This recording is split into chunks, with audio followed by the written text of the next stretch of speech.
സുഹൈല ബീവി ആകെ ബേജാറായി. ആ സമയത്തായിരുന്നൊരു വിളി, സുഹൈല, ഓ സുഹൈല.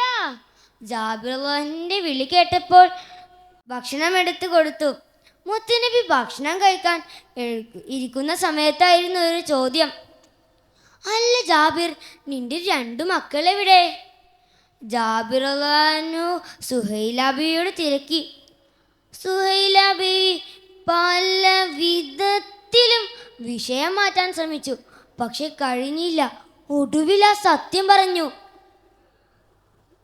ഇത് കേട്ട് ജാബിറുള്ളാഹു മുത്തുനബിയോട് നടന്ന സംഭവം മുഴുവൻ പറഞ്ഞു.